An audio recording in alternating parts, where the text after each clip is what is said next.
putting out communications, promoting the great work that our health department does, our Bureau of Emergency Services does, the historian's office, you name it. The nearly 27, 28 departments or divisions in Putnam County government, these team members help them all. Getting to the core of our presentation, and then if there's time, I'll do my best to answer questions at the end. The state of Putnam County is strong, and in fact, I believe has never been stronger. Under my administration, we have always worked to make Putnam County a more affordable, accountable, and accessible place for everyone who calls Putnam County home. Affordability can mean many things to many people. For me, obviously, it talks about the affordability to live here, the cost of living, and a lot of that has to do with the tax burden. Under my leadership as your county executive, we have never raised taxes, and in fact, have lowered the tax burden in Putnam County. My first budget reduced the tax burden in the budget for the first time in 25 years. Reduced the tax levy and reduced the tax rate to its lowest level in 15 years. Now to only be outdone by last year's budget, which lowered the rate to its lowest level in 18 years. We eliminated sales tax on clothing and shoes under $110, which is an important way to reduce sales tax in a financially manageable way, responsible way, while making it less regressive. I always point out that one example where you may have someone who's elderly or a very young parent who's trying to buy a onesie or clothes for a newborn or for a granddaughter or a grandson or a child. That's where we have someone that has lesser means, lesser income. That's where sales tax can really be regressive.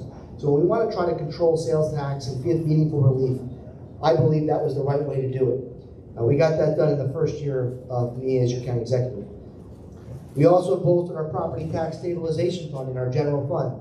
That's an important assigned fund which allows us to plan for the future, meet our future financial obligations while relying less on property taxes.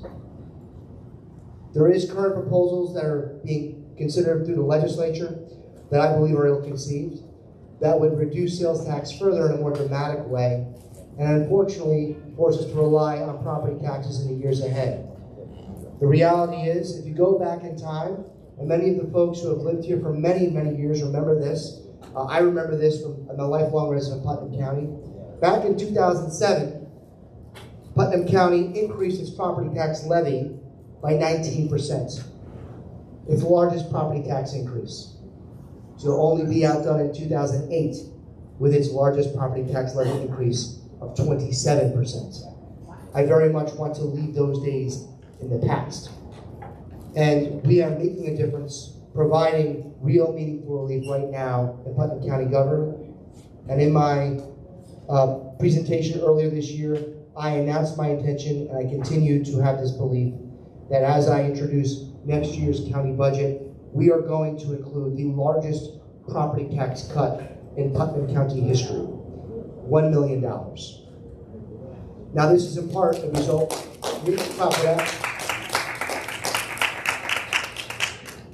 this is in part in responding to community interest and stakeholders.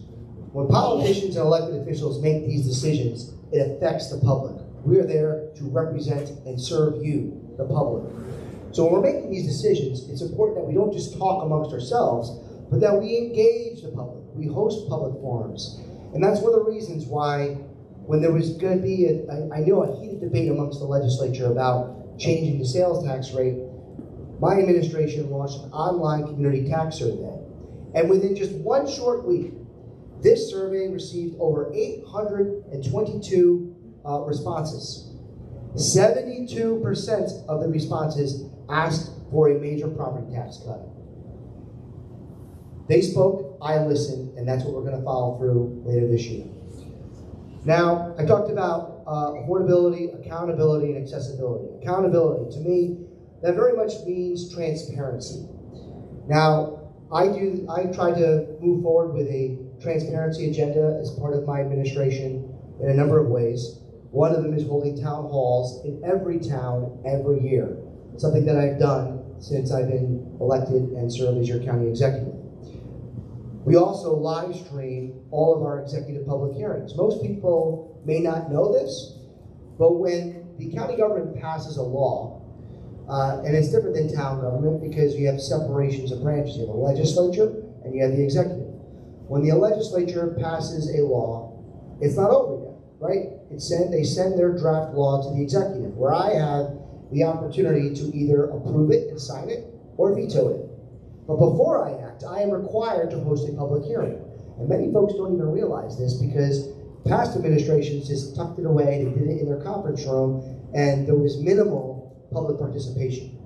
We've changed that by live streaming all of our executive public hearings and making sure that anyone that wants to watch them online can go to the county government website and watch them for themselves and participate in the policymaking process. And in fact, I started live streaming my public hearings before the legislature even live streamed their own. Another transparency initiative that I ran on that we started was the initiation of a budget transparency website. Now, some folks like to think this is a difficult thing to put together. It's a lot of work, but it's not that difficult. We partnered with a vendor called ClearGov and contracted to create this new website, which gives you a more easy to read and digest budget. For years, Putnam County would present a PDF blueprint that just had budget lines that you would have to sift through and look at various budget codes. Most people didn't know what to make of it. They couldn't see where their money was being spent. Now you can see organizational charts for each department. You can see the mission of Putnam County government. You can see where your tax dollars are going to be spent.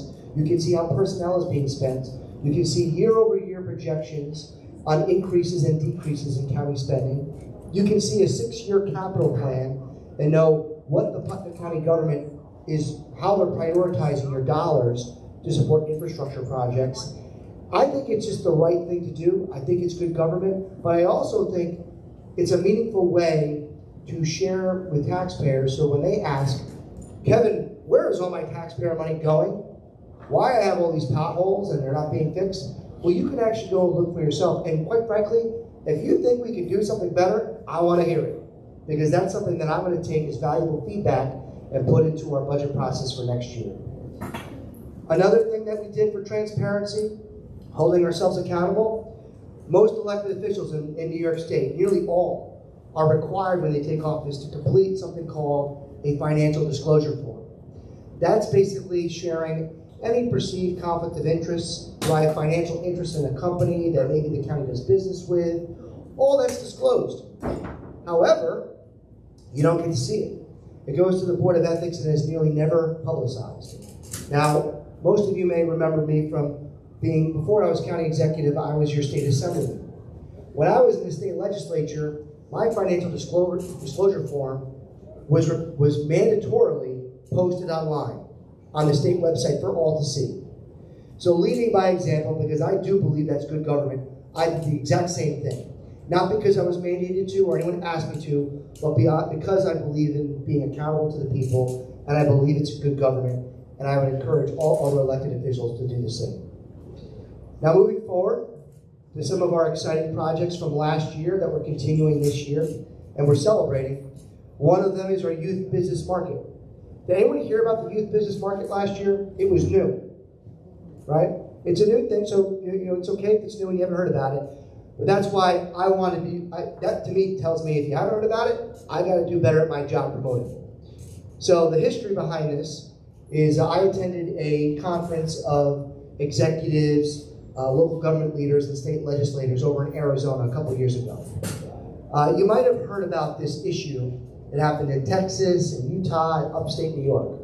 Anyone remember reading about stories in the newspaper or on the news that there was children's lemonade stands being shut down? Remember that?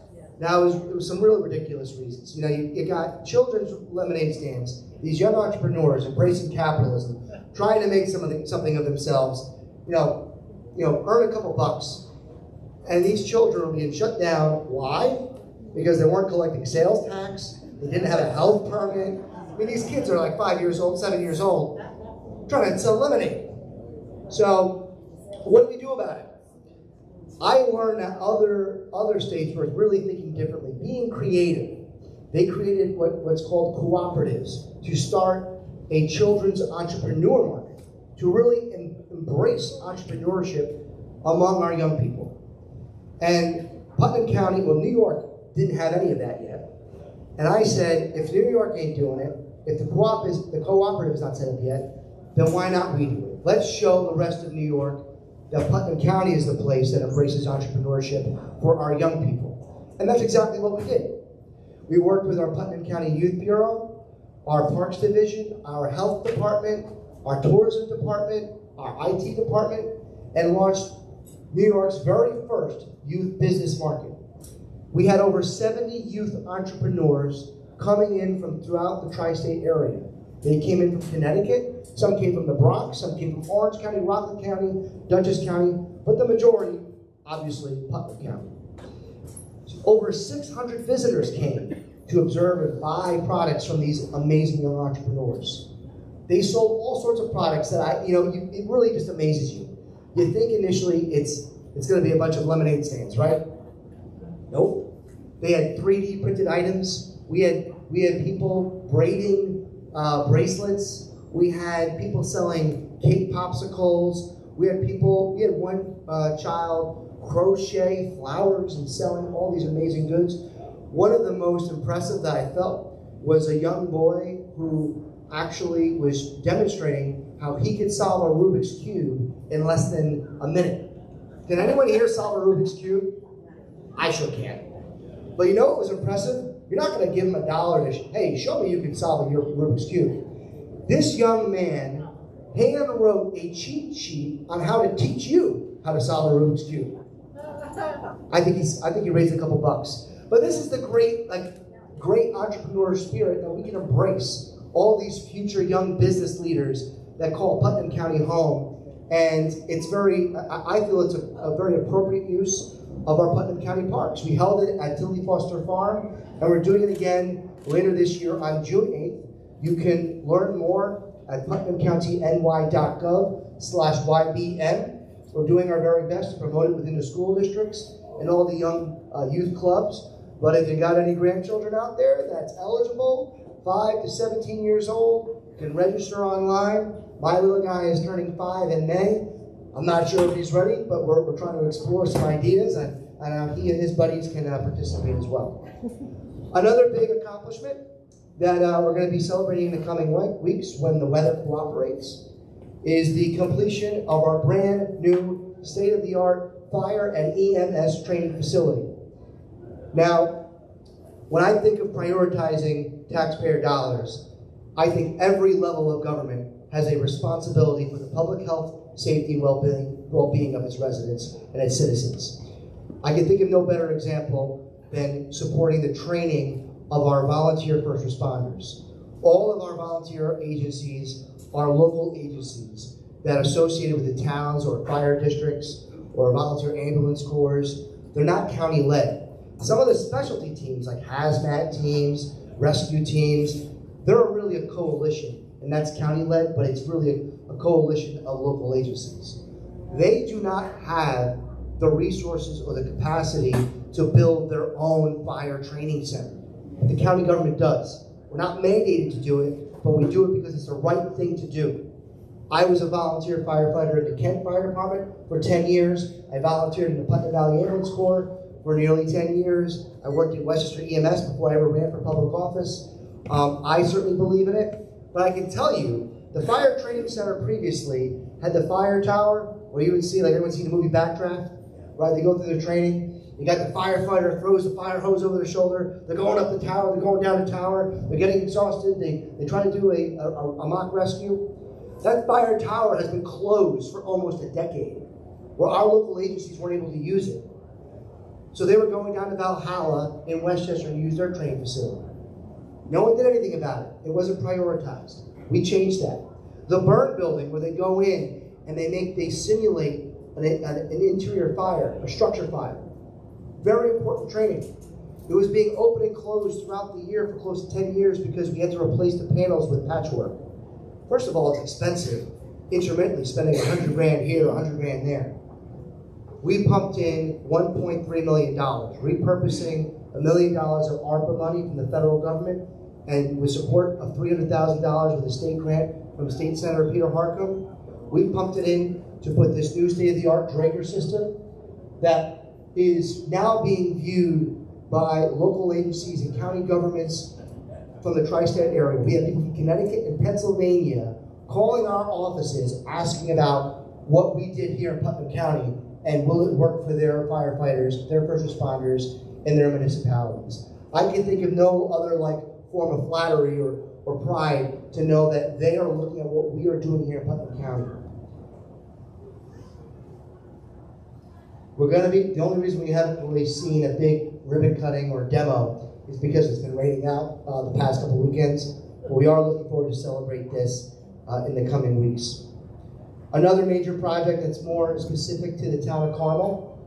I know we're in the Mahopac or Mahopac area right now, but how many of you are aware or impacted by the Fair Street construction project? All right? They go to the Carmel schools, you go to the post office over by Carmel, not Mahopac, you go to the county government building, you're going to drive through to say you want to go to George's or the Carmel Deli, you're gonna see the impact from Fair Street. It's a county road. It is probably the largest capital plan in Putnam County's history if you don't adjust for inflation. It's a big project. It's been talked about for decades. We have our former Commissioner of Highways here. She's very familiar with it. This goes back to David Bruin days. This goes back almost 40 years. Talk. You know what? It's hard. It takes political will to put through a very large, meaningful project like this. And we're now doing it. We've talked about it enough. It is a public safety issue for the people who call Carmel home, for the people that go to that school. It is going to get done. But that doesn't mean it's not going to be disruptive. If you looked at Peekskill Hollow Road in Putnam Valley, it was nothing short of a nightmare. I took office 30 days before I took office. The contractor walked off the job, and the prior administration just kind of threw their hands up and walked away. So we had the obligation to restart that project, put a new bid out. But the first thing we did was engage with the public. We held a public forum, engaged with the citizens who were being impacted by the project in Putnam Valley. I answered questions. We set expectations. So learning from history, I committed to the people of Carmel I would do the exact same thing for Fair Street because we know it would be disruptive. And we did that. We held a meeting in March. Well, actually, it was earlier than March. It was late last year, where we had stakeholders from all over participate. The project is now ongoing, but the beauty of this is, one of the things I started too, is we updated our county website with a projects portal for the Department of Public Works, which was formerly called the Highway Department, because they do a lot more than just deal with highways. They manage our facilities, like this beautiful building right here. They have engineering divisions. But the projects that they're working on, it's important for the public to get some sort of meaningful update. Now, it's not real time. I can't set that expectation for my departments because then they wouldn't be doing the work that they need to do. But we update it almost every other week. And when it's the height of construction season, they try to do it weekly. But this is where you can go and you can look at to find meaningful updates. Now, I can tell you, as of yesterday evening, with my most recent update from Commissioner Tommy Fury of the DPW, the utility relocations are ongoing in tandem with construction work. A majority of the stormwater basins have been completed. Drainage work from Simpson Road to Dolores Drive is in progress. Full depth repavement or pavement restoration has begun at Simpson Road. 3 culverts are being replaced in the coming months, which will require periodic lane closures. So you can still drive through Fair Street. There is a detour. I highly encourage you to use it because we don't want to add to the congestion that is already there. Another major project that we have is the Drewville Road construction project. It's Carmel, get closer to southeast, near the Putnam Hospital. Drewville Road expected to be paved this spring. The roundabout that you may have read about at some point, that's been talked about for a very long time, at Drewville and Stoneleigh Avenue, is now scheduled to go out to bid next month. I'm not saying it's happening next month, but the bid is going out. So progress. Another big issue that I inherited that we wanted to get done is settling the contracts with all of our public employee collective bargaining units. We have almost 700 county employees, 4 different unions that represent our public employees. When I took office, all of them were either operating on a 1-year rollover or out of contract. None of them had a multi-year contract. The PBA was out of contract. The PBA, CSEA, PUMA, which represents our mid-level management, and PCSEA, which represents our corrections officers, now, to date, as of a month ago, all have multi-year contracts. An important thing, not just for our public employees to give them confidence and show that their work is meaningful, but it's important to taxpayers as we project our future financial obligations. These are contracts that are good and fair to both our employees, but also to the taxpayer. Another big accomplishment that we're working towards, and you're going to see more of it in the future, is our commitment to think differently. Think differently is very much a call to action, one that we talked about several years ago when I was in the state assembly, one that I very much embraced from the former Dutchess County executive, congressman, and now administrator of the Federal Transit Administration, Mark Molinaro. Anyone know that name, Mark Molinaro? Guy ran for governor a few years ago. He's a good friend. He started this initiative in Dutchess County, really more about getting communities to think differently about people of every ability. So we're talking about physical abilities, but we're also talking about intellectual and developmental disabilities. So we try to think about how our decisions impact these people with every decision we make. So one of the easiest things that I saw to fix was when I took office, coming into the county government. I don't have a physical disability. I've been on crutches before after a bad car accident many years ago. But you gotta have ADA compliant bathrooms. You ought to have ADA compliant accessibility to your public buildings. If you had trouble with stairs, if you were on crutches, if you had a walker, if you were in a wheelchair, and you wanted to meet me as your county executive, if you wanted to meet with the county legislature and participate in a public meeting of their committee meetings, if you wanted to meet the DA, if you wanted to meet your county clerk, if you wanted to meet the director of real property or the commissioner of finance, and you had trouble with stairs, you were told to go around back by the newer state courthouse. You would have to hit a buzzer that would go to a police officer who would buzz you in. You would go in through the basement, pass a maintenance closet, hit the elevator button, and go all the way up to the department that you need to meet. I don't think that's very welcoming. So one of the first things we did in our capital plan was to put in a budget line for ADA improvements. We funded and completed earlier this year a fully accessible handicap ramp at the main entrance of the county office building. We included a brand new ADA compliant bathroom on the ground floor of that building. Now everyone can have access to that building. And what's more, I forgot about this, on January 1st when I took office, I don't want a vanity parking spot. I don't need one. I'm 40 years old. I can walk an extra 100 yards to get to the building to go to work. I ripped out my county executive parking space that I inherited. I took it out of the parking lot. And what do you have right now? You have a handicap parking space. So we improved handicap parking spaces and accessibility for the county office building. We also improved, we have a big exciting project for Think Differently that pertains to our young people. Most people don't realize this, and shame on me, I didn't know this when I took office many years ago in the state legislature. County government has the mandated obligation, a meaningful obligation, to provide special education services to our youngest of our young people. So everyone thinks of our school districts, and they should, for the education, right? Basically kindergarten through 12th grade. In some cases, it's a little bit beyond that. But with the advent of universal pre-K, it creates some new opportunities. But if you're 1 to 3, or actually new to 3, the county government provides something called early intervention. 3 to 5, it's something called CSPE. It's that special education pre-K services. Now, because we're a small county, we don't have those providers right here in Putnam. So the county government for years have been transporting these young people to get services outside of the county. So what does that mean? That means some of these children with special needs are sitting on a bus for over an hour to get to Ossining, White Plains, or somewhere else to get the services they need. It's not fair to them. And I don't know if you know this, it costs us a lot more money to pay for all those busing services.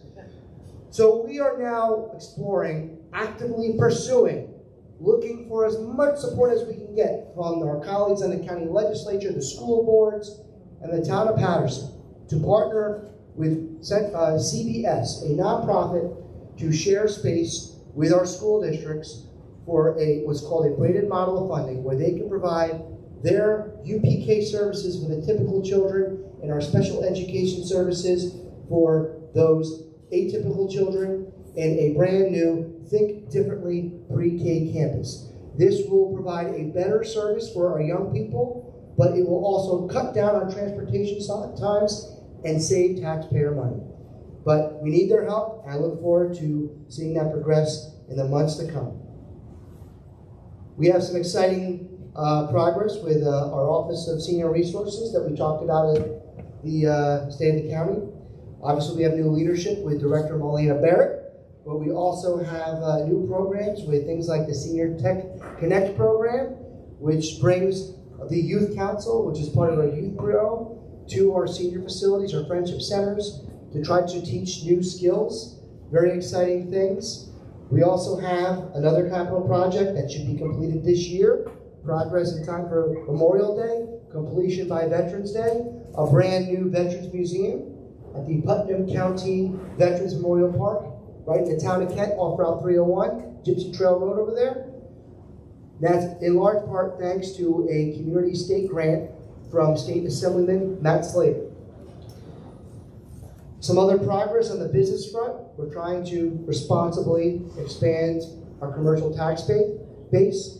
We have some exciting growth in the business community. Ace Endico created its multi-million-dollar expansion, a 60,000 square foot expansion in the town of Southeast. Magazzino is an Italian art museum over in Phillipstown. It finished its major expansion.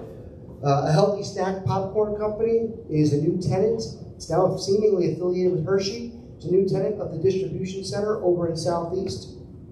And Brewster Yards is a new youth recreation private facility over in a county that we're excited that's making progress with its approvals. Some other exciting conversations that are happening is about the future of farming and agriculture. We do have a lot of farms in Putnam County. You may not know it. A lot of equestrian centers, a lot of livestock.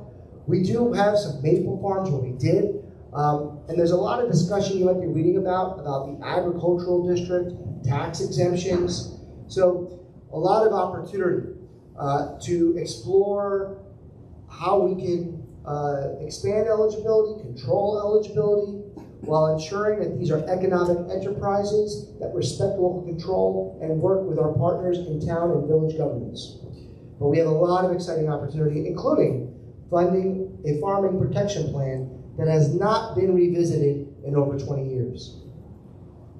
And as I get ready towards to close, a big exciting topic that you're going to hear us talk about more this year and next year is the 250th anniversary of our nation's independence, the American Revolution. And I would be remiss if I didn't acknowledge someone else in the audience here, Alan Warnicki, who is one of Putnam County's former county historian. Thank you for being here, Alan. We have tapped two of our community's significant leaders to help lead a volunteer committee for the county to roll out a series of activities and promotional events to celebrate our nation's independence. Most notably, the Honorable former Governor, Putnam County resident, George Pataki, as well as a very well-known community advocate, founder of Preserve Putnam, George Whipple. These individuals are going to help synchronize all the activities that take place with all the historical communities, societies, and promote these events, as well as they're going to have a celebration on Putnam County Day, where they're going to do a nice dialogue. And we're also going to have a special exhibit at our Putnam County Fair, which is going to be held later this year at Putnam County Park, where you will see reenactors engage with participants to help celebrate and kickstart the 250th anniversary of our American Revolution. A couple other things I'd like to highlight. I could go on and on. You don't want me to, and I won't, because I certainly want you to be able to enjoy your time, ask questions, and enjoy your meal. But I could go on and on because I am obviously proud of the work that our departments do. They provide meaningful work and make a meaningful impact on the peoples who call Putnam County home, on their lives and the lives of their families. But I don't have to go over it, because when they are providing their annual reports to me and to the Putnam County Legislature, which they are required to do, for years, past administrations stuck them on a shelf. We professionalized those documents, made them more digestible, but what we did was we put them on the county website. So each and every one of you here can go online and read them for yourself if you want to. You want to learn about real property taxes? You want to learn about the finance department? You want to learn about Department of Public Works, our social services, our mental health, our Bureau of Emergency Services? You want to learn about all the great programs that the Office of Senior Resources provides? You can do it. You can go to the QR code right there on our PowerPoint, but you can also simply go to putnamcountyny.gov to learn more. Now, in conclusion, I always like to share that Putnam County consists of many different people with differing opinions and ideas on how best to govern. And the governing bodies elected to serve them are often a reflection of that. My administration continues to believe that the people with different ideas, views, and backgrounds always have an opportunity to work together to achieve a common goal. Today, you've heard some successes and goals of my administration, but none would be possible without your support. I believe we can pass the largest property tax cut in Putnam County history, lower the cost of living for everyone, care for and support our most vulnerable residents, and build on our victories to invite a better, more prosperous tomorrow. There is only one Putnam, one New York, one America. Let us then continue to support and work together. Thank you, and with that, I am happy to answer any questions.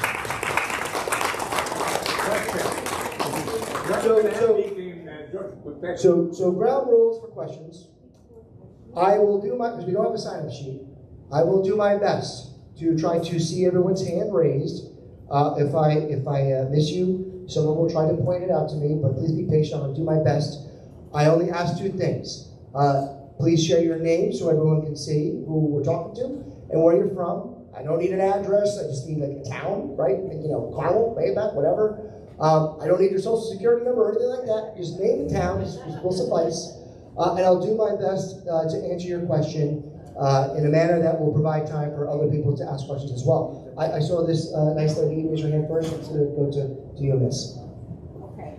My question is, Mayor Pack, I don't know about Carmel, but there is a lack of affordable housing.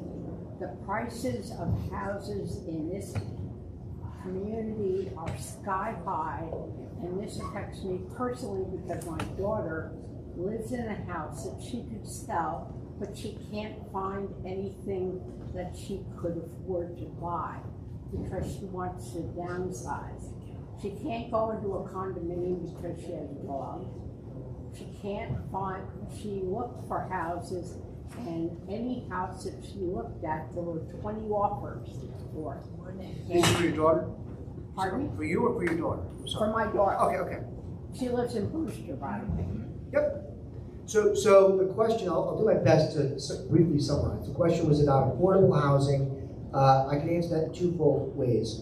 One, the best control I have as a leader in county government, part of the large factor in affordability is the cost, including the tax burden, right? So that's one of the reasons why I consider myself a fiscal conservative, do my very best to prioritize spending and control the growth of government. So it's tied to the core functions of government, not frivolous spending, and we control and drive down that tax burden. Now, as a former state legislator, there's also been opportunities to embrace things like affordable housing, in lack of better terms, some people prefer subsidized housing, That can become controversial depending on who you talk to. I have always embraced the opportunity for affordable housing, specifically when it's tied to a special class like seniors. I think we've had some successful opportunities for affordable housing for seniors in certain communities. I think the town of Carmel, which does the zoning and planning for a lot of these projects at the local level in town government, have found some successful areas there. That is more on the affordable side there. Now, more for your daughter, I don't know how old she is, but the reality is I do my very best to drive the affordability through driving down that tax burden. There's some factors that are just regional in general. I think during COVID, you had a ton of people from New York City come up here, and the assessments went through the roof. So that the market drove up. So we're not going to really, there's a lot of uncertainty with the economy right now. I like to believe that the policies being debated and implemented at the national level with tariffs, I like to believe the goal of bringing back manufacturing to New York, to our nation, is a good goal. That's what I want. I want more jobs, more manufacturing, more economic growth right here in our country, not relying on foreign nations. But the reality is, there's also short-term pains if you're going to try to realize long-term benefits. I don't know how that's going to affect our economy. I don't know if it's going to lead to consumer behavior changes or people buy less. All those economic factors could also attribute to affordability. There's no development of new housing. That's what is causing it. It's not just Putnam County. It's everywhere. There is a lack of affordable housing. And young people can't buy homes anymore. They can't afford to. And it's basically lack of inventory of housing is the comment about driving it down. Again, the planning, town, zoning, that's done at the local town level. Now, when there's large-scale projects that require IDA approval, there's more contingency with the IDA. So not just county planning involved and support, infrastructure support, but a lot of that is done at the local level. I do think there's some projects that are being done over in Carmel that's been discussed. I'm familiar with one that is being worked on over in the hamlet of Carmel, not far from Putnam Plaza. So there are some projects. There's also some other development projects, but unfortunately these things are not turnkey. There's a lot of time that goes into it. Ma'am, I've tried to answer your question, but I know this gentleman has raised his hand as well. Yes, sir. When we're going to have the meeting for George? Not for me, but name and town for everybody else. Okay. It's okay. No. Can you say your name and town? My name? I live in Solomon. Oh, okay, good. It's okay. Ask away, sir. Okay. George, okay. When is going to have the meeting? The engineer. The Putnam County Day. We'll have to get back to June 12th. And I believe, where's it going to be, Chris? Is that Tilt? Okay, so they're going to have like a little podcast type of interview back and forth. But we've typically celebrated Putnam County Day at the Laura Spain Memorial Cornerstone Park in the hamlet of Carmel, but we don't believe that venue will be big enough. So we're definitely going to find another site. It's going to be, it's going to be at the Whipple Feely Chapel, Memorial Chapel, with some interesting history tied to Red Mills Farm. But it's located at the Putnam County Veterans Memorial Park, and June 12th, sir. Sorry. Thank you. You're very welcome. All right, I saw this gentleman with the baseball cap. Yes, Manny Coloni, Hopac, 26-year resident. So I think you touched upon this earlier, but the distribution center between Tilly Farm and Home Depot, that area, is there, how occupied is it, and what is there any new tenants on the horizon? So the distribution center, Lincoln Logistics, I think, is the company that put that. A lot of people joke called the Megatron building. It's a massive building not far from Centennial Golf. So the project itself was again, I have to get those local approvals. It did get a pilot agreement from the school district and county with review from the IDA. I had to sign that pilot agreement. They certainly increased the value of that property, So we want them to stay being successful. The report that I received is a company called Lesser Evil. Interesting name. I was like, that's like, but then I'm like, once you learn what they are, it's kind of funny. It's Lesser Evil because it's a healthy snack company. Like it's, Lesser Evil, like healthy snacks. But the most recent, so they are going to be their new tenant. I don't know about anyone else other than just inside discussions, but it hasn't produced anything yet. But there has been more breaking news in the last week that Hershey Company is acquiring Lesser Evil, but that they're keeping their footprint. Now, it hasn't been approved. They did a press release with a giant disclaimer this isn't committing us to anything. But to me, that's exciting. Some people might get concerned by that. I get excited because that means you got a massive brand like Hershey making this company now part of their healthy snack brand, because that's very much, I think, more marketable in today's society. And heck, maybe Hershey can expand as a larger tenant, and that's a big presence. And it'd be nice to have them call Putnam County their home. So that's the most recent update that I got, sir. Yes, over here. Joseph, Mayor Packer, a 51-year-old resident of Putnam County. I have a question. There's many senior citizens that use access to the park transportation. Can more routes be made so that the seniors don't have to wait 2 or 3 hours for transportation, public transportation? Yeah. So the question was about transportation opportunities for additional routes, alternative routes. What I can share with you is I announced this in my first year, towards the end of my first year in the budget. We financed it. We've done procurement bids for this. There's a vendor that's been awarded. But there's been some bureaucratic holdups at the state level with the vendor that's delayed implementation. It does not affect this specific area, but it is a pilot program that we're rolling out where the Part 3 transit area is. That's basically the fixed route in Patterson that leads into parts of Carmel and Southeast. Now, there's a lot of areas in the county that don't have any fixed routes. So, one would argue that we might need to expand that before we just plug the gaps here. But the thought is this pilot program could be an opportunity to do just that.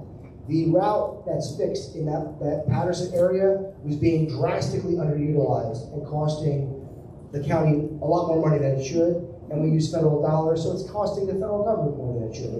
It wasn't being utilized. This pilot program would basically be somewhat of an equivalent to a ride-sharing app, where it would be an on-demand transit system for individuals for public transit, and it would be dispatched by this vendor, but for that area. Now, the beauty of it is, if we can find that this is successful and sustainable, which I believe it will be, it then opens the door to expand it to fill gaps in services to other parts of the county, but also strengthen areas here. So there are some places, even in Carmel, while it's probably the best area with the fixed route, with the most opportunities, we might be able to close some of those gaps too. So that's the one that we're really exploring. I did not announce it in the State of the County this year because, quite frankly, it was supposed to launch in March. And I didn't want to highlight the fact that it didn't, because I didn't say it was going to be in March. I didn't commit to it, but that was our internal goal. But because of the bureaucracy in Albany, it's delayed that implementation. I've had a conversation through the help of our county clerk, Michael Bortolotti, with the state's DMV commissioner, Mark Schroeder, who I served with in the state assembly many years ago. And he has been trying to help us cut through this red tape. But that's an opportunity. It won't happen right away, sir, but in the years ahead, it is something we are actively pursuing. Thank you. You're very welcome, sir. I thought I saw some other hands. Okay, right over here. Oh, well, I see this nice thing behind you. That property taxes are coming down, is that this year or next year or when? So, for your, I can break down the property tax bill for you. The property tax bill that you get, and this is not a comment on Enhanced Star or any other programs you might get support from the state, just the tax levy itself. That's, you'll always hear, over 70% of your property tax bill is the school district. That's true. About 9% of your property tax bill is the county property tax levy. The rest is town, village, or special districts. If you happen to live in a fire district, that's an example. Or perhaps a library district. It varies from community to community. So we have already cut the tax levy by about a little over $400,000 a couple of years ago, and we didn't increase it. So we drove down that tax burden countywide on the county portion 2 years ago. And then we drove the rate down further. But the levy is really, the levy is what is the number that we're going to pull from taxpayers. The rate is what leads to how it's being distributed and how it's being drawn, and it's paired to your assessed value of your property. Now, we've done that already in the county. I'm committed to doing it again for next year's budget. So you would see a decrease in the county portion of your property tax bill. But that, to be fair, that doesn't mean your total tax bill will go down. If the school districts go up, if the towns go up, it still might go up. But you can better believe it will go up by less than it would have, because at least me, doing my job, reduced the portion that I control. Some politicians have told me, Kevin, we don't have to do that. We're only 9% of the bill. You know, you don't have to cut the levy. We're already, like, you know what? I'm sorry. I don't buy into that. I don't want to, just because the schools spend so much money and their budgets are so high, I shouldn't hide behind, oh, we're only 9%. If we can do better, we should try to do better. We should always strive to do better. Whoever succeeds me as county executive should strive to do better. And the little dirty secret people don't tell you about is, yes, we're 9%. And that is that's very good compared to our neighboring counties. The share is larger in Dutchess, but they also distribute some of the sales tax revenue to towns and villages, which gives them an alternative revenue source. Now, if you look at apples and apples, our tax rate, I said it before, our property tax rate, so that's dollar of the levy per assessed $1,000 of assessed value of your property. That's the rate. The county rate it's the mill rate is preferred to $2.70 per $1,000 of assessed value. So that's a nice, meaningful comparison. We're competitive. Lowest rate in 18 years. Very proud of that. But it's still 20% higher than the mill rate in Orange and Dutchess. So my goal is to drive this down so we can be more competitive and affordable with comparison to our neighbors. That's my goal, and we continue to strive towards that. I hope that helped answer. It was a detailed answer. Other questions? Yes, Miss. My name is Georgette Miley. Georgette. And I live in Manhattan. I was just interested, how can you find out any information about the early childhood unit that's being built? Just expand on the early child unit. My daughter is a speech pathologist. Awesome. Who's worked in all these areas, so she might be interested. So just looking for a little bit more detail on the Think Differently pre-K campus. Okay. So that's what we're calling it. You know, first of all, I got to sell it to the school district town, so we're trying to make it an easy to understand concept. So this is really for the special education. There's the Committee on Special Education, CSPE, that the county government is mandated to maintain. It means we provide services for those children aged 3 to 5 years old before they get into the school system, right? But these are children with special needs. Yes, she's worked on all of them. Great, so there's speech pathology, there's PT, all these different services. Now, we have done that, but we contracted out to agencies to provide those educational services, and they're not in Putnam. So they've been going, now we could build our own facilities, do it all on our own, but financially that's not really all sustainable. Other administrations have talked about it, but never got it done. We're gonna look to get it done because it's the right thing to do. Yes, no, it's not done yet. I got a site picked out. We got a partnership that we're negotiating actively with lease agreements that we're trying to pursue with their attorneys and our attorneys. But I need a lot of stakeholders involved to make it happen.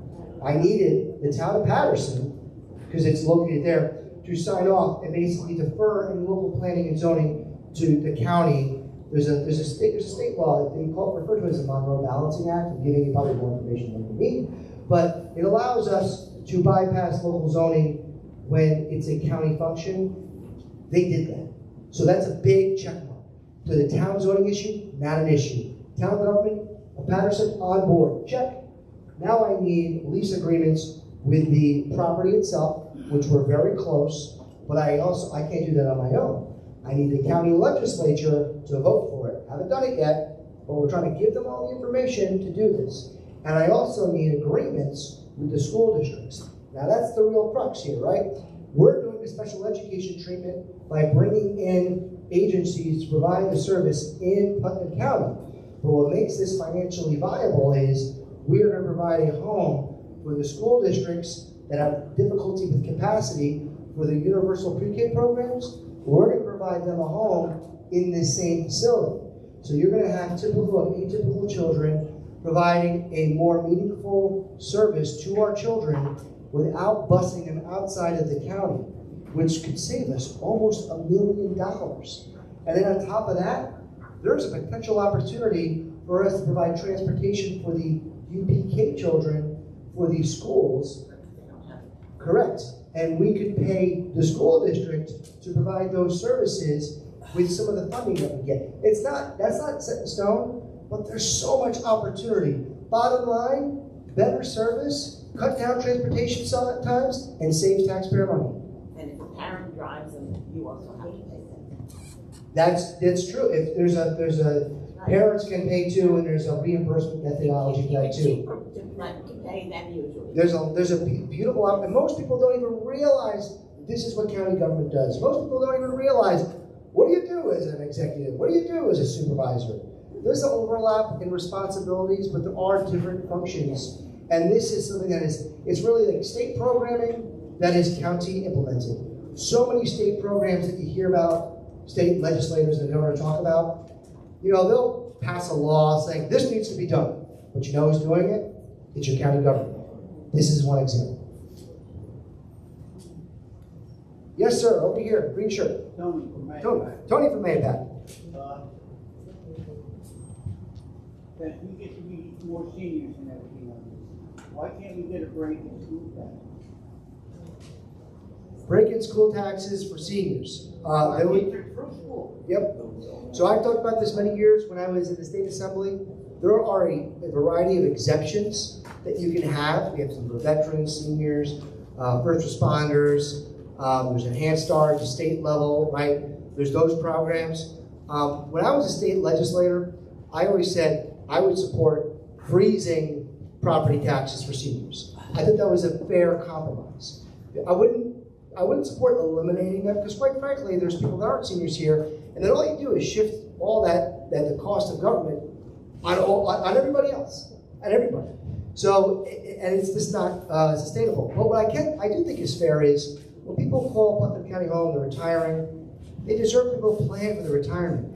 At least freezing it, knowing that it won't go up, I thought was a fair compromise. The school districts, on their part, could only consider that if the state passed enabling legislation that allowed them to.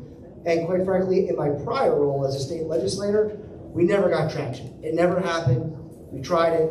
And quite frankly, I think part of it was because you had some legacy elected officials that are up in Albany for the last 10, 20, 30 years that just love STAR. And they want to we do that. We give them a check. It's Enhanced STAR. Politicians like to give you checks. And I'm like, I'd rather not have to mail you a check and delay the check and have you call me and say, why am I not getting my check? I'd rather you just keep it in your pocket to begin with. That's my opinion.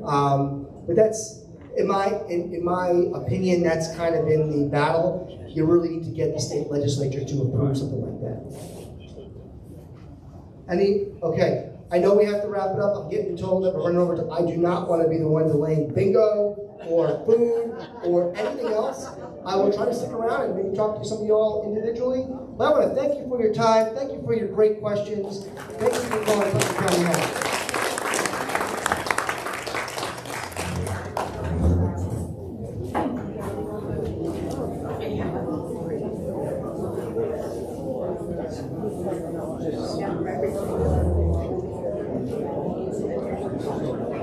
We do have one of the fastest aging populations. Yeah, we're like almost double the state average. That's cool, that's good. That's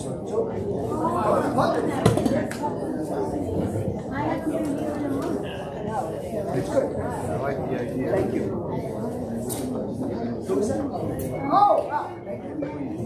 Thank you.